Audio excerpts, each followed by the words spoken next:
Olé. Salut les golfeurs, bienvenue au Practice du golf de la Méjeune. Aujourd'hui je suis avec Christophe Lajoie et vous l'aurez compris, nous allons parler des recommandations d'apprentissage pour réussir à progresser entre les cours avec votre pro. Donc Chris, comme on l'a vu juste avant, quand j'ai fait l'élève, malheureusement je ne suis pas venu m'entraîner. Qu'est-ce qu'il aurait fallu que je fasse déjà pour commencer, au-delà de m'entraîner, de quelle manière il aurait fallu que je le fasse? Alors, la première chose, c'est déjà de demander des recommandations d'apprentissage à votre pro.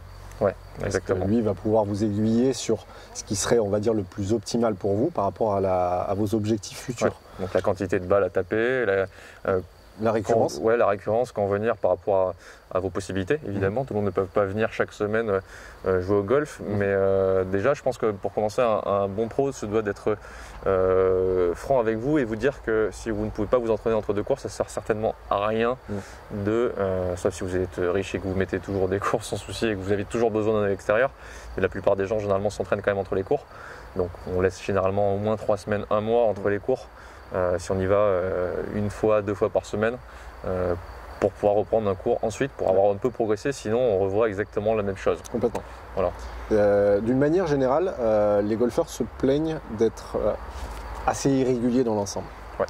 Il faut savoir une chose, c'est que quand vous allez venir vous entraîner avec le pro, vous pouvez souvent le voir, la plupart du temps, on entend les joueurs amateurs nous dire il m'a complètement déglingué, j'arrive plus à lever une balle, ça devient du grand n'importe quoi. Il faut savoir une chose, c'est qu'à partir du moment où on touche quelque chose dans un swing de golf, généralement le contact disparaît. Ça, c'est une des premières choses qui arrive. Et c'est là où justement l'entraînement et la persistance dans ce que vous allez produire et la répétition va créer de nouveau la régularité que vous allez rechercher. Ouais.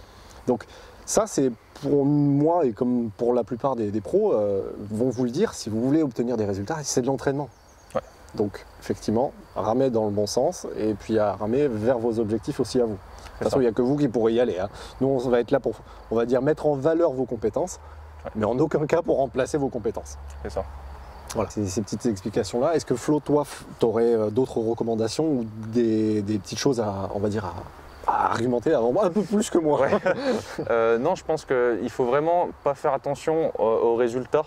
Demandez à votre pro quel genre de résultat vous devez avoir et combien d'étapes il faudra, combien d'étapes il y aura avant d'arriver à l'objectif, même si le pro va tâtonner parce que même le pro ne sait pas vraiment comment vous allez réagir à chaque chose qu'il va vous dire parce que les choses évoluent en fait. Donc ne faites pas trop attention aux résultats.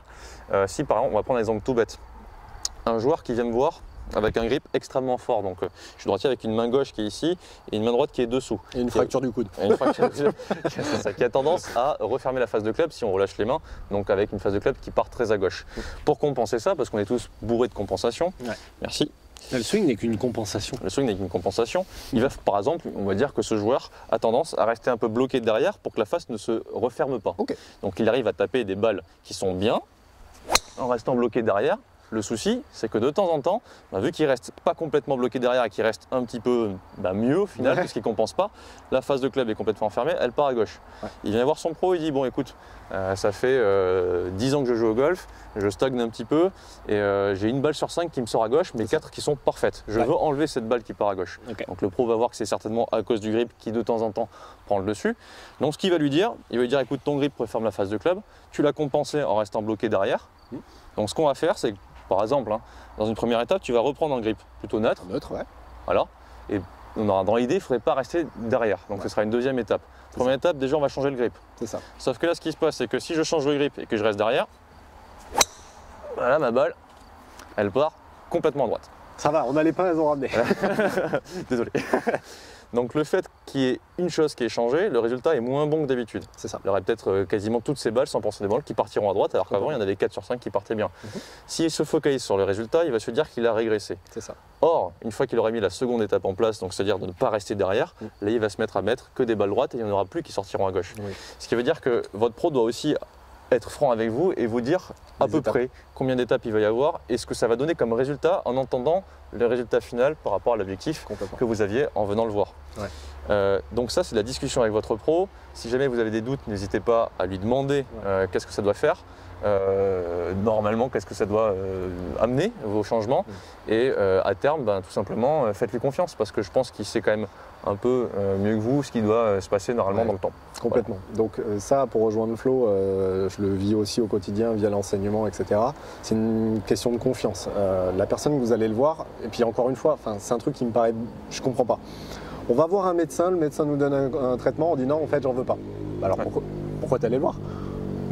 C'est un truc que j'essaie de comprendre, mais c'est ça.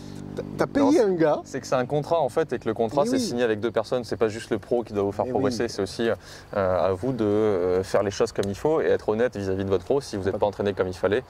Et voilà, tout simplement quoi. C'est ça. Donc, il y a des étapes. Prenez le temps de les travailler une par une. Et encore une fois, discutez-en avec vos pros. Ils sont là pour ça.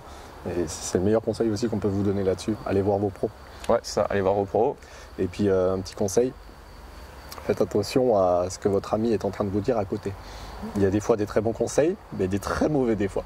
Donc, faites plutôt confiance à votre coach que des fois à vos amis. Voilà, c'est une petite parenthèse. Donc, je pense que mes collègues me diront merci pour ça, mais voilà. il est franc, moi. Voilà, au moins c'est clair, c'est net, c'est précis. Il y a des bons conseils effectivement, mais à prendre avec tâton. Ouais, exactement. On se retrouve pour une prochaine vidéo de recommandations d'apprentissage également, dans un autre thème. Et on se voit très vite. Salut tout le monde. Ciao, ciao.